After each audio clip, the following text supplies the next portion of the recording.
Oh, are we doing hooks for these episodes? I need to pull on my butt real quick here. Oh, like the Federal Reserve pulls fiat currency out of its butt. Out of nowhere. Money, money, money. I owe you? They say money doesn't grow on trees, but in reality, it grows out of thin air. The pyramid scheme we should really be concerned about is the one that we're all involuntary part of. Show me the money. Oh, there isn't any? Oh, I see. Okay.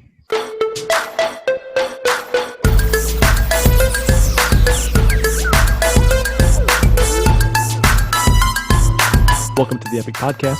My name's Matt. I'm Jen. I'm Austin. I'm Christina. And I'm David. And this week's conversation worth having is built around Mike Maloney's Secrets of Money series, episode number 4. Or 4. Really sounded like you said baloney there, Mike Baloney. Yeah. Well, let's start that over then. No. That's silly. Now I can say depressing. Oh, yeah. The video. Depressing. Video. I mean, I don't know. I wouldn't say it's depressing in the sense of like it's a helpful video because it, it really breaks things down in a way that you can sort of grasp it for once. Yeah, but the thing is like, we're in this hole and it sucks. Yeah, and it there's didn't like offer any literally no solution. way to get out unless the world goes to hell in a handbasket, because that's The basically inevitable. what needs to happen, right? I don't know if it needs to. Well, that's a question that I had actually. I mean, how do you fix that? Like, how do you fix this whole disgusting, horrible system? The question that I had is what would you guys say would be the thing that would make people decide to stop buying into this pyramid scheme, basically? Like, what is it that would cause that? Because the people who are at the top, I assume they understand what's going on, right? Like, so everybody knows. The people in the scam do, right? Or at the top of the pyramid? Well, I mean, the Federal Reserve, sure. I think before we get too deep into it, should we at least do somewhat of an overview of what the video is about? Yeah. I'm all on board with that. I was ready to start over, but I was like, I guess we're doing this thing. Here we go. I don't want to start over. No, Let's not do that. You do? No. Oh, okay. I don't either. I mean, unless. I think to answer kind of your first question, when you watch the fourth video as a standalone, it is kind of depressing because, I want to take away something that I can do to, Right. improve the situation. But it is a series of videos. And so when you watch them in their entirety, you get the forward and the backwards and everything in between. But I'm not going to dive into the synopsis. I'll let Austin do that. But Synopsis. Let's go away, there. Austin. Let's go to that synopsis right now before we just get 30 minutes into this thing and people have no Nobody idea what knows we've been what blathering on we're about. Matt, do you want to take it or you want me to take it? Take rock, paper, scissors. All right. So as Jen mentioned, this is Mike Maloney, not Maloney. Mike Maloney does a series on the hidden secrets of money. And this is the 4th video in the overall series. I think he's now up to 12 videos. Sounds right. He had like 4 or 6. He had 6 for a long time. And it was essentially, it meant to be kind of like, all right, this is my last one in the series. And at some point, the world economy is going to collapse. And all the stuff that these videos tell you about is going to happen. And see you on the other side. And that was kind of where the series went for a long time, and then quantitative easing began, and the Fed started breaking all the rules, and then none of the other countries got mad about it, which broke all the rules even more.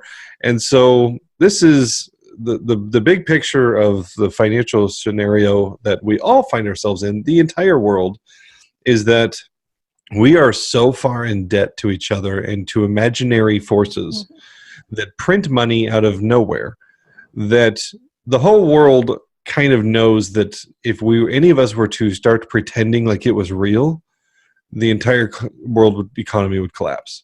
If China said, you know what, you guys owe us too much money, we're calling in our notes, then Singapore would call in their notes on China, and Japan would call in their notes on Singapore, and Brazil would call their notes on Japan. And one of the videos, I think it's the fifth video, it shows like these graphs of the debt and the different ratios and stuff. And literally, you look at the U.S. and it is no worse than Singapore or Japan or New Zealand or Australia or England or France or Germany or China or Russia. Like literally the whole world is screwed.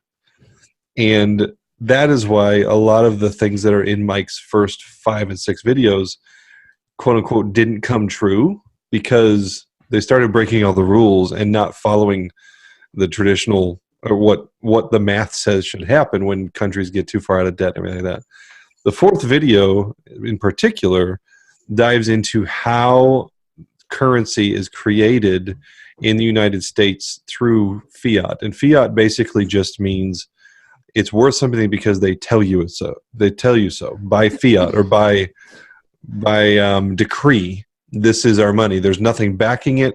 There is nothing. There's no currency. There's no gold. There's no silver. There's no land. There's no assets. It is literally just a verbal promise, and that is what fiat currency is. And as far as I know, there's no major currency in the world at the time, right as of the recording of this episode, that is anything other than fiat. So everything is because we said so, and it's a bunch of agreements that everybody has kept in place. And this 4th video talks about how currency is printed out of thin air and its numbers on computers that grow so fast and so exponentially through fractional lending and through quantitative easing and through all of this other stuff that is happening with our currencies, that basically it is exchanging. There's the true wealth is your time and your freedom, right? And I don't know about you, but most people do not feel like there's enough time, nor do they have enough freedom. And so we're all exchanging our real wealth for money. And what's completely disgusting and sickening is that the sources and the powers that be that are printing more and more money out of nowhere are just making the money that you do make that much less valuable every day, right? There's a reason that gas is no longer below $1, right? And there's a reason that 10 years from now it'll be over $5. It's because those dollars are becoming less and less and less valuable because there's so many of them. It's the supply and demand. So this video gets into how essentially the system is robbing you of your true freedom, time and money, and how currencies are made. And there's some really, really helpful graphics and graphs that he uses. It's a very, very well done video. And it's very clear just how it is that money or currency is created out of nowhere. And that is the best I can do for a synopsis without getting super technical. We'll just hopping on what you're talking about with the graphics that he supplies. You know, those are so helpful. And even still, his at the end of the video, he says, you know, what can you do? You can watch this video enough times until you can describe what's happening. And even with those graphics, it's still like, this shouldn't be happening, but he lays it out like, this is step 1, this is step 2, this is step 3, and then this happens. You're like, it doesn't seem like this should be happening. Right. Well, the thing that just really hit me is like, what the heck does the Fed do? It's just like a filter for the banks to make money when it's coming in and make money when it's coming out, and then make money when every year for Christmas. Well, they exchange IOUs. All right. Yeah, but for so the stakeholders just can like, make what the heck? 6% a year. Right. Apparently. Well, and okay, so the Federal Reserve is a private entity, and as such, it has stakeholders. Presumably, Mike Maloney says and estimates that those investors, those owners of the Federal Reserve, are the original big banks. So it's just those big banks are making a percentage. They're taking their cut every step along the route, whether it is, you know, through bonds or whether it's through fractional reserve lending, like Austin mentioned, which is basically where when you take say you have $100 and you take it to the bank, you deposit it. You think that's your money, but that realistically now it's the bank's leverage to then lend money to other people on. And off of that $100, they don't have to have 100% backing to lend stuff out. And so they can actually lend like $1,000 off of that $100. And so in doing so, they've just created More money. Yeah, those $900 that don't exist. So that's how the majority of currency is created. And I think another thing real quick there is that there's a difference between currency and money. Yes. Oftentimes they're used interchangeably, but they are not. Fiat, you won't ever really hear the term fiat money because the two things are not really the same. They don't work together. They're oxymorons. Currency is something that we can exchange as like representative of value, whereas money is actual hard and tangible value. Maybe somebody can clean that up for me there. Yeah, I mean, money is intrinsic value, right? It's valuable in of itself, which is still debatable. I'm just going to kind of go off. Like, Still an agreement. they would say gold and silver has intrinsic value. Yes, but it's still a belief. Right, exactly. It's just shiny rocks. You can't eat it. You can't wear it. Well, I mean, yes, you can wear it, but you can't. It doesn't give you the true. It doesn't give you, freedom and time, your true wealth. So it's still debatable. But yeah, money has intrinsic value in of itself. So it's things like gold and silver, versus currency is something that represents something. And in the case of fiat, it just represents a government promise. I think there are a couple of things that I didn't understand previously about, I don't know if it was just with this video, but in the past, about money and how things work. And like inflation, for example, literally, I used to think that it was because things just got more expensive. Like it costs more to do the stuff that you need to do or whatever. But I mean, if you think about it, that doesn't really make that much sense. But the fact that it's because they just keep printing the currency. Well, and then there's something else. Let me see. Well, just to pile on that real quick, Yeah. So they're printing more money, so there's more dollars in circulation, Right. and so when there's more of something, it becomes more of it available. People will say, well, it's less valuable because there's just more of it available. Mhm. If there was gold in everybody's front yard, growing, and you had to go mow it with your lawnmower, that gold all of a sudden is not very valuable because everybody has an excess amount of it. So Right. just as they print more and more and more, or put more and more zeros behind the US dollar on a computer somewhere, it becomes less valuable. Yeah, and so two quotes that I took out of the video. One was that when the government issues a bond, it seals prosperity out of the future so that it can spend it today. And the crazy thing also, that someone who's not in the financial realm or whatever, myself, that the concept that all those bonds they're basically like we have to pay them back through future taxes. And then the concept also that we talked about, that we're trading away our lives for numbers people print or type into a computer, essentially. Yes. Like that's ridiculous. Oh, and that the monetary system that we have is unconstitutional.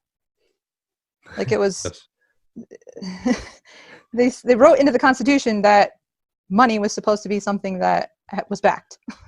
So literally everything we're doing is completely unconstitutional. Well, And I think they even amended it. They amended it to have so they could do income tax once the Federal Reserve was created. Why, do you ask? To make it all possible. I don't know. I was going to ask if you could tell us a little bit. Tell us a story, Austin, about how the Fed came to be. Woodrow frickin' Wilson. 1913. When on his deathbed, he He confessed that he betrayed his country.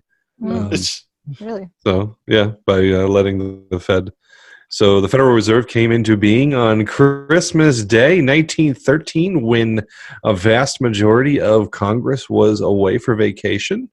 I think it was 12 senators stayed back and passed it and put the Federal Reserve in charge of the United States' currency and in charge of the United States money. And then in order to manage and collect taxes, they had to create an organization known as the Internal Revenue Service, so that the lending that the Federal Reserve was giving or doing with the government could then be paid back by the public. So it was, you literally are the promise of the government to a group of private bankers that if you let us use your money, our citizens will pay you back. Mm-hmm. And then the government sits in Washington, D.C., spending it like it's endless and unlimited. And we're the only country in the world that has a central bank that is privatized. Mm-hmm. In the world. Like, this is not, that's the United States is the only country in the world with a central bank that is not run by the government. How asinine is this? That our central bank is private. There's a corporation that owns the world's most valuable currency, and the promise to this corporation that they can stay in business is that you have to give 30% of your paycheck to them every week. Good times. I think that's why most people don't really realize that, is because it just seems so obvious that, well, of course it's the government that has it. So here, a quick Well, question. they were really fancy when they called it the Federal Reserve. There's nothing Right? federal about it. Well, I Like mean, Federal Express. I mean, they just Yeah. deliver packages. I wonder how many people in the U.S. know that the Fed is actually a private entity, And it's never been audited. Mm, and nobody knows Actually, who no. owns it, right? Correct. not 'Cause it's- technically. No. Yeah. I mean, obviously Jeez. somebody does. The people that own it. They appoint a chairman, and the chairman, and then the president gets to appoint, I think there's like 7 positions that the president gets to have a say in, but it's not the full board or anything like that. So I want to kind of ask a question that would shift gears a little bit. So I don't know if we're cool with that or. Do it. Go. Okay. What about Greece? Because they're like supposedly so far in debt, they will never, ever, ever be able to pay it off. And so the European Union just needed to keep lending them money and so on and so forth, right? Something like that.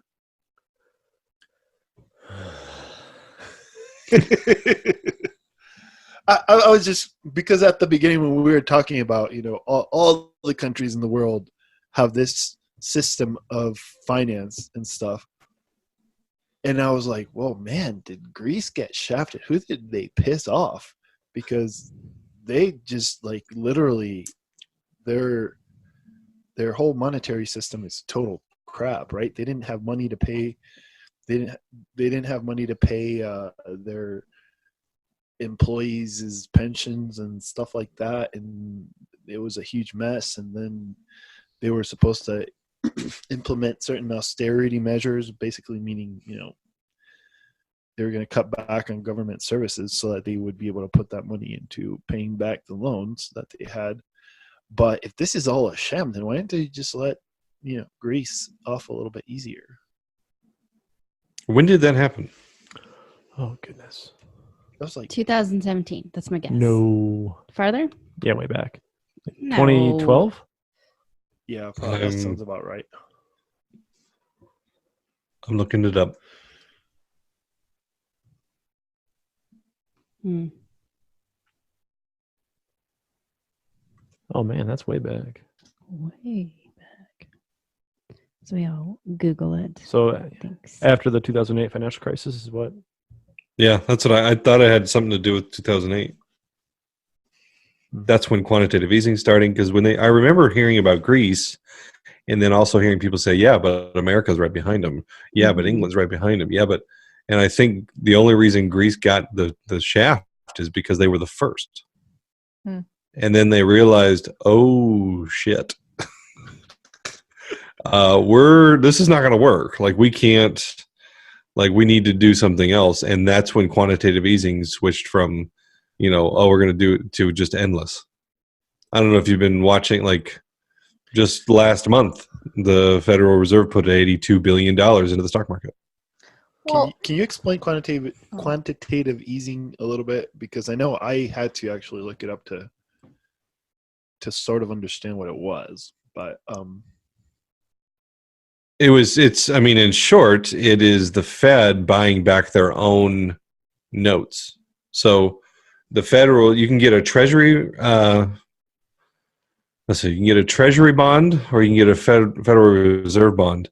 And the Fed was buying back their own bonds and basically lending themselves money out of nowhere. because Right? all they're doing is printing IOUs, so they're just So they just owe themselves. yeah. They owe themselves magic money. And so in doing that, then on their books, it's like saying, "Oh, I have an idea. I need $1 trillion. So I'm going to lend myself $1 trillion so that I can fulfill my need for $1 trillion. And it all looks good on my paper." Wait, do you have It's to not- pay yourself back with interest? Yes. Yes, you do. It's not even like that. Literally, It is that. it is. Yeah, it is exactly that. The Federal Nice. Reserve said, "I need $1 trillion, so I'm going to lend myself $1 trillion, and then I'm going to charge the American people interest." I'm going to Mhm. tax them. Awesome. And the American people cannot even keep up with the interest payments that the Federal Reserve is getting. Yep. It's pretty ridiculous. Does The just thing- sound like this? This sounds like what kind of idiots died and left bigger idiots in charge? well, greed, I guess. I don't know, or just like confusion about how to do anything basic. Well, I mean, look at our systems. We don't teach basic finance or bookkeeping or anything in the school system. So how would we have functioning Yeah. adults that can rationalize that? well, I think that's exactly what Mike is trying to do with this video. Is like, hey, people, wake up! This is what's going on. Well, and the thing is that it's all fine and good to say let's balance our budget and let's like pay down our debt and blah blah blah, but they say that, or Mike said in the video that basically if you pay back the debt, your currency vanishes, and so then then what do you do? And I think, I don't know, it seems as though the whole cryptocurrency thing and blockchain and all that stuff is going to have to come into play at some point here. Well, and I guess I think I understand the two, but when I think about how it's actually being played out, like Right. there's not really that big of a difference. They both have digits in value to things. It's just The who's difference is control of that- it, right? Is Sort of, but the difference also is that there's a ceiling on it. Well, there's a framework as far as the way that money comes into being. There's a framework Mm-hmm. in cryptocurrency. With this is just like, whatever the Fed, to follow the theme of this podcast, pulls out of their butt is what's going to happen. And so if they want to print themselves $2-3 trillion of magic money, then they can do it. And nobody can say, hey, why did you do that? Well, I needed it. Okay. So does cryptocurrency, would it correct some inflation potentially down the road? I think it Because all it's depends finite in the sense of, like, obviously there's different like you can issue different cryptocurrencies. But Sure. so yeah, does that cancel out the potential of, like, if there was one cryptocurrency, would that not help inflation? If I'm Yeah, understanding how it would works? almost be deflationary as population yeah, grew. that's it what would- I'm. Yeah. Which would then look like what? Oh man. Well, People just couldn't. a fraction of a Bitcoin is known as a Satoshi.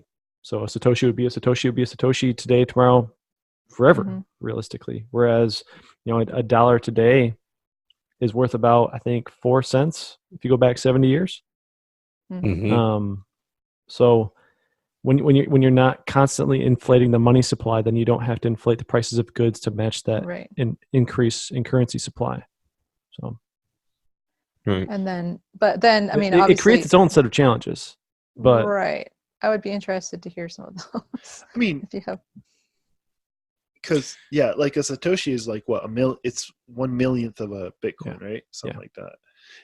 And the thing is, like, if I understand Bitcoin correctly, there's a finite number of Bitcoin. It hasn't all been mined yet, correct. but it will be mined sometime in the future. Yeah, we've got Or like the- another century before that's done Okay. being mined. And What? Yeah, and so Yeah. like the thing that How? happens is So the year right now, Especially when is, quantum computing comes into play. well, I mean, it's cryptocurrency is well ready for quantum computers. The banking system, Yeah. not so much. Mm.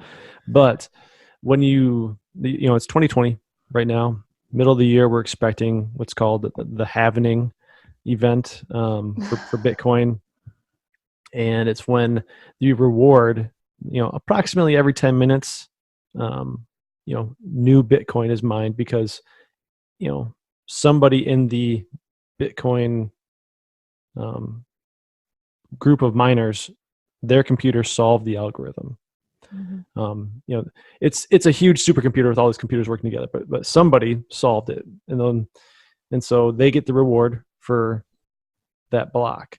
Now, approximately every 4 years or so, it's mathematically determined, not calendar-wise determined, but every so many blocks, the reward of Bitcoin that's issued upon solving that mining problem is cut in half. And so Mhm. that's why I don't even know where we're at right now. Like 16 million Bitcoin exists. There's only gonna be, just over 20 million, 21 million. Mhm. That's why you cut something in half and cut it in half and cut it in half every 4 years. And that's how it gets extended out. I think it's like 140 years from now, I think is what the actual number looks like. But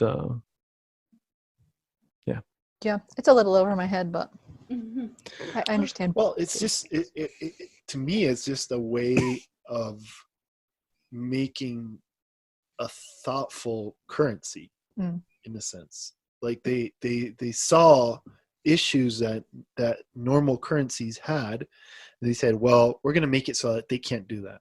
We're going to make it so that they can't do that. And so it's almost like a smart currency. I don't know. well, I mean, so Mike kind of dives into the idea that no politicians are interested in hopping on the grenade of currency creation on their watch. They don't want to sink the ship while they're at the helm Mhm. necessarily. Whereas in something like Bitcoin, for example, it's coded in. Like it's not changing. This is how it's mathematically set up, and this is how it will run. And so that one of the big advantages there is that how it's going to go forward. It's not like you're guessing and hoping and pining for your politician to do it a certain way or for other politicians to do it the way that you want monetary policy to be ran. It's just it is what it is, and it's going to be that way. So Right. And I thought it was interesting, well, that he said that one thing that would be a motivation for the government to actually adopt cryptocurrency is that, or maybe it wasn't Mike Maloney, No, maybe I it don't was think in the other no, video. Mike didn't talk about it. It was the other video that we're going to talk about. But the concept that it would kind of force all the taxes to be paid properly, or it would create that ability. And so that might be an actual motivation for the government to get involved, or to allow it or adopt it. I don't know, whatever. Point being, I know that there has been the whole thing of like Wall Street not wanting to get in the past and whatnot. It is because what we need obviously is the mass adoption of crypto in order for it to really work properly, right? Sure, and well. there's a big difference between something that's already been going along, like something like Bitcoin, for example, and something that could be created, like I think Mike says Right. Fedcoin as an example, and with something like Fedcoin, which is just a made up coin right now that I'm throwing out here, you can make it so that you can inflate that as much as you want. I mean, just because one blockchain is set up one way doesn't mean that another one has to be set up the same way. That's why there's thousands of cryptocurrencies right now, like 5,000. Right. I don't even know how many thousands there are. There's a lot. Yeah. Most of them are completely irrelevant. 99.9%, I'd say. But the problem that I see here, though, is that if, say, the Fed would come up with Fedcoin, I don't think that they would leave room for the adoption of other coins, though. Yeah, what would that? I mean, because like competition. Aren't there coins? Let's see, what coin was it that I was thinking about that follows the dollar, the price of the dollar? Yeah, there's a variety of they call them stable coins. Yeah. So there's something like USDT, which is US dollar tether. Yeah. So it's okay. So, but they're not like if it's a coin that you can print as many as you want of, and that there are certain other coins that don't do that, then wouldn't you want to have more of the stable coin, of the coins that are going to appreciate, rather than have to buy these coins that they will follow the whim of a government? Yeah. I don't know. It's a very interesting, because like what I was just thinking as we were talking, I'm like, this is all about people not wanting to be adults in the way that they spend their money. Well, because you're saying like the whole thing about the politician doesn't want to be the one that jumps on the grenade. Well, if you think about what we're doing, like, it's just like, oh, I see the wall coming, let's go faster and faster. I don't want to be the one that pushes that steps on the brake. The thing is, though, that goes back to my original question. What would actually cause the crash, or whatever you want to call it? The wall. No, but where's the wall? Because if everything is built on people's agreements, well, we're just gonna. Well, I would love to throw this out there and then hear a response. Yeah. But negative interest rates are something that were previously thought to be completely ridiculous. Austin mentioned at the beginning of the podcast, like, rules were broken. Like this is kind of an agreement. Like, negative interest rates would never work. Right now we get like a fraction of a percentage for keeping our money in the bank, but there's several places across the globe now have gone to negative interest rates where you pay to keep your money in the bank. Okay. And so by keeping your money in the bank, you lose money. And now the idea of countries eliminating, paper dollars essentially altogether, so that everything that you have is kept in the bank. And so everything you have is constantly being taxed essentially just by having your money in the bank. I don't know. It blows my mind. But like, why would you do that? Like, do what? My paycheck is going to the bank, and then I owe them $10 because my paycheck is just in the bank. Like, why would I put my money in the bank? Because you have to. Because there's no other option. What else would you do with it? Like, if there's no cash, my employer would just put it in my hand, and I would. Yeah, but put what in your hand? You get to a fully digital point. Right. If there's no cash, how are you going to pay? How are you going to pay if your money isn't in the bank? That's going to be the deal. Yep. So there's one of the things that would make it crash is that one of the big players in the world figures out something else or they decide to stop playing ball. Right. I mean, that's what I'm saying. Like, there has to be someone who decides to stop playing. And that's have to be more of an alliance, right? So and everyone is scared that it's going to be the other country, right? But wait, there's that. No, sorry. Go ahead. Well, I have a whole different turn that this conversation could take regarding a conspiracy Mm, that there are people who know that this is a problem right. and that they do see the wall coming, and that the reason they've been pushing the wall further and further out through lies and fake agreements and, okay, we're just going to pretend is that they've been trying to fix it. Right. And there's something that is known in hushed tones and whispers in back corners of office buildings known as the global currency reset, Mm-hmm. or GCR for short. And there have been public references. Christine Lagarde of the IMF has twice mentioned a need for a global currency reset. Alan Greenspan, I believe it's Alan Greenspan, former chairman of the Fed, mentioned a need for a global currency reset. Ban Ki-moon, former UN leader, has mentioned the need for a global currency reset. There have been politicians running for office who mention it. Amazingly, they don't mention it after they've gotten elected. But so the idea that there would be essentially a new set of agreements, Mm-hmm. Yeah. because currency is always this whole thing is based on agreement. Even the idea that gold is worth something and silver is worth a little less, like that's just an agreement. So Mm-hmm. if everything's an agreement and there is no God dictating what is money and what is not, and it is us all agreeing on that, then one way to avoid and reset and avoid the wall and all that stuff is to quietly be in the background, make a whole new agreement, and then one day, I think it was Bloomberg actually mentioned that one day, he talked about the global currency reset and how there would one Saturday morning we'd all wake up and everything would be different, and the whole world would have agreed to this new way, and currencies would have a new value, and the rules would have changed, and that is one of the things that I'm kind of, you see bits and pieces of it, but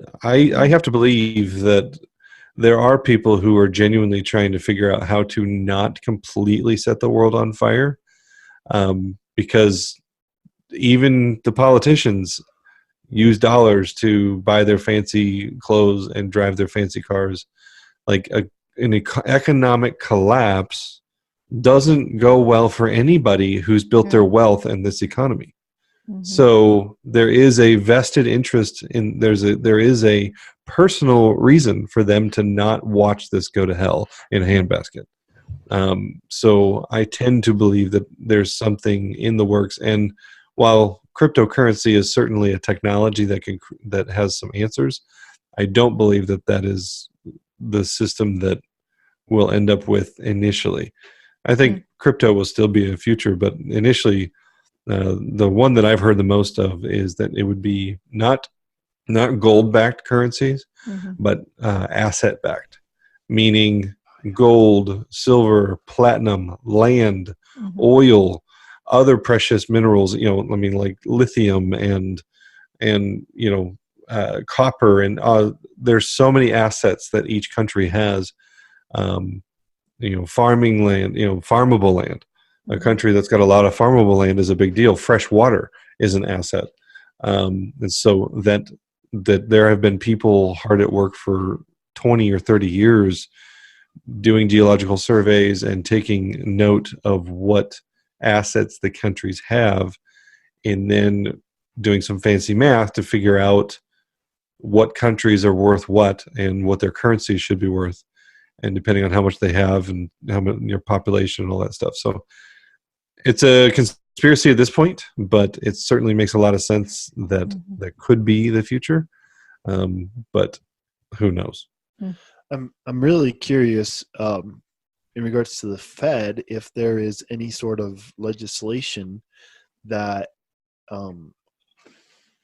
that was made or has been made to protect the Fed in the case of a global currency reset. Because let's face it, I mean, they're sitting pretty. They make money when they borrow, they make money when it gets paid, and then they get money every year. And so it's not like they're just going to be like, okay, I guess we had a great ride. Let's, we're done. They're, in the case of something like this, they would probably want to be somewhere where they would have a position of advantage. So the question here is like, were there to be a global reset, how would that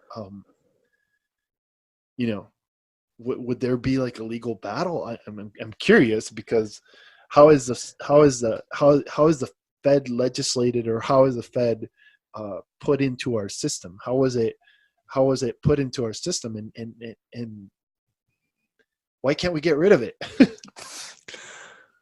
We're dependent on it at this point, aren't we? We're We're not dependent on it. I'm It's saying just like like in a a filter. way. It's like literally a filter. Play money filter. Right. Mhm. But So have you Sorry, ever go ahead. seen like old currencies that say U.S. Treasury note, Mm, right? And all of our other notes say Federal Reserve note. Mm. So we still have a treasury. so there's actually still, I guess there is Huh. still actual real currency, but Like coins, right. for the most part. Right. So I mean, there is a system in place that we could replace it with, but I mean, it's not. I'm sure the Fed would be totally understanding. It's not like they would order the assassination of a president 2 weeks after he abolished the Fed or anything like that. And then it was the first thing to get reversed when the vice president got back on Air Force One. I mean, did I say that out loud? What? Mm. Oh. What are you talking about? John F. Kennedy. Mhm. Lyndon Johnson, the first executive order he rescinded when it was waiting for him on his desk in Air Force One, was the Kennedy had done an executive order to abolish the Fed, Mm. and something happened. I'm sure it wouldn't be, it'd be really a lot harder for them to do that now, right? With all the more technology and all the, yeah. Yeah, kind of like it's hard for a guy to commit suicide. Mm. The Yeah. Supermax. We're not Should we go around the conspiracy table? Are you trying to say that? Are you I trying to will say that start. Epstein didn't kill Jeffrey himself? Epstein did not kill himself. Go ahead, David. Oh, my God. Take it away. No, I was just joking. I already said my piece. No. Ah, That reminds me of the Golden Globes. Ooh, that was hot. Oh, snap. Uh, That was awesome. they were awesome. So I'm hoping the global currency reset is true, because otherwise, if you've watched the fourth video of this series, and if you, so I have, maybe it's probably, I don't know if it's important for anybody listening. No, I have a degree in international finance. And so, Appeal to authority. Go. No. right. And so there's a reason, for me, it is fascinating to study, but I learned many of these things, in my schooling, and found the subject to be just loaded with kind of like those really obvious, like, duh questions that anybody asks, and yet there's always this really fancy, like, oh, you just don't understand, blah blah blah blah blah blah blah blah blah blah blah blah blah, magic bullshit. And to be honest, it reminds me a lot of religion. Like, oh, you don't understand God, you never will, just magic bullshit. And so it is a religion. It is one we've all agreed to. And it's one of those, okay, I dare you to stop believing in money. Like, Right. I dare you to start thinking differently. Well, what are you going to do with that? Like, and so it is an interesting, it's a big problem, and it is one, as long as the world, everyone keeps playing along. But do you trust every other country to keep playing along, that they're not trying to fix it, and to be able to say, all right, I'm pulling the lever now, and we're ready. We're self-sufficient. We've got our stuff in order, and we're going to collapse everyone else because we finally figured it out. Like, that people are trying, countries are trying to figure that out.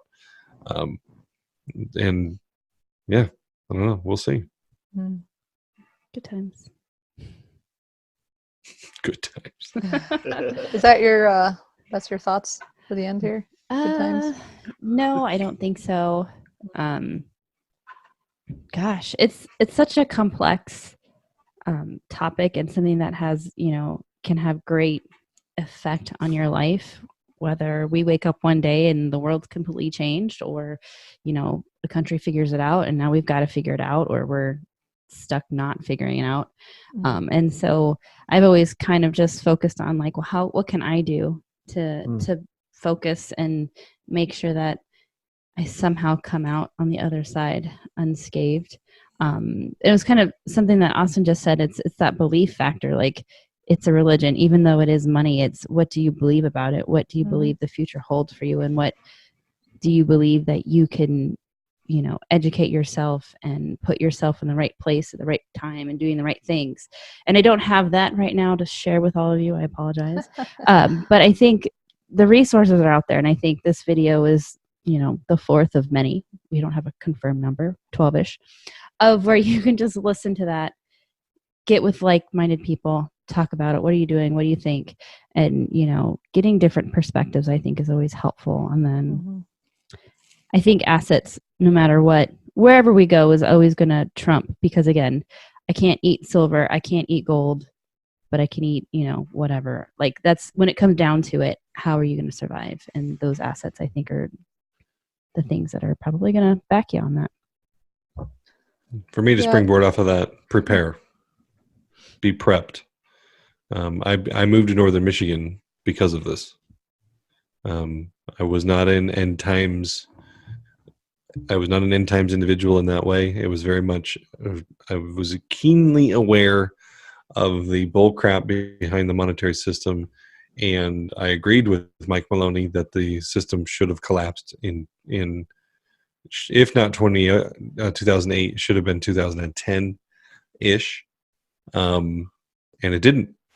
And it just magically kept going, and magic and magic and magic. And what it was is just everyone's buying into the same lie. And nobody could have predicted that. Nobody could have predicted what's coming. But it hasn't been solved. So the same reasons that I moved to Northern Michigan and, got food storage and got the different things that you find to be valuable, whether it be guns and ammo or alcohol, I don't really care. Be prepared for the potential. And whether it's a financial collapse or a natural disaster or whatever, that's a good advice anyways. So that is, I would definitely, the system you are living in is a lie. And when enough people wake up to that, you're going to realize how big of a lie it's been. So be prepared. The main thing I've been thinking throughout this is just what we've talked about is our actual wealth being time and time and what? Freedom. Time and work. Energy, freedom. Yeah. But essentially time largely sort of comes down to that. And just thinking about the whole concept of bartering and how maybe there's something there with, I know there are some sort of attempts here and there to do something based more on bartering, and I don't know, maybe there's something there. Maybe there's, I tend to err, I guess, maybe on the side of optimism that humanity is creative and we're going to come up with some really interesting things in the next 10 years even, probably.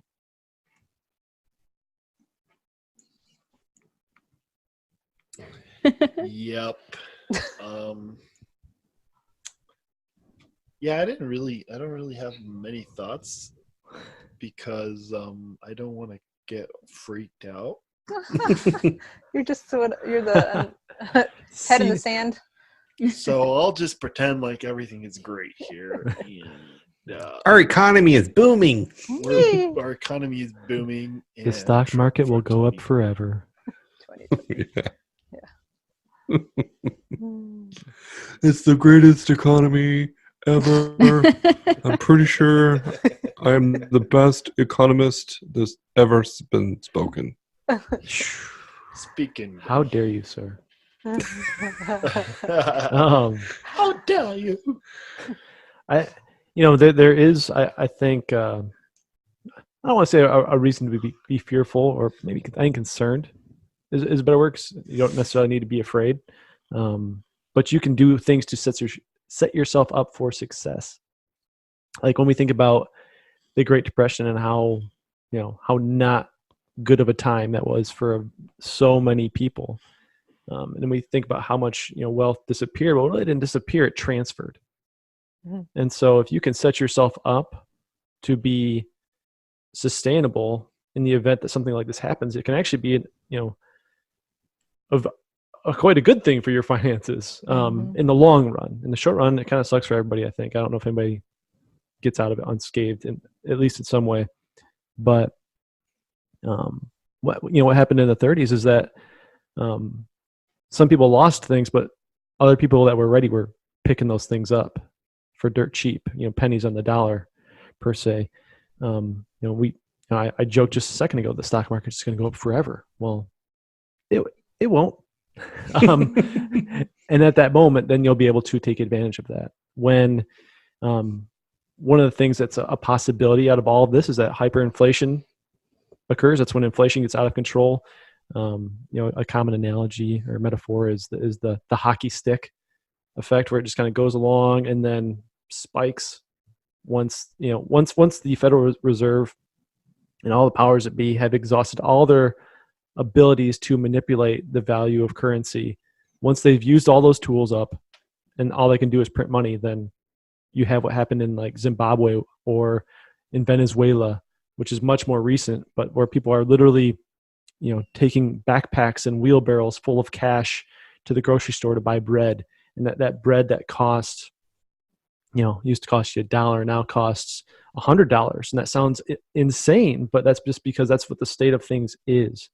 And so beyond being prepared, which was already mentioned, have skills. Have skills, hard skills. As a friend of mine told me about a guy that he was reading a story about on 4chan he was in Bosnia, back when Bosnia was not a good place to be. And he said that even though the whole city that he was in was kind of trapped, he got by because he was the butane guy. He knew how to fill butane and where to obtain the sources to get butane. So maybe I don't even know what that is. Maybe you're not the butane guy, for lighters or whatever. Okay. But what hard skill could people go to you for? Is there some hard skill that you have that makes you irreplaceable? And if not, maybe there should be. So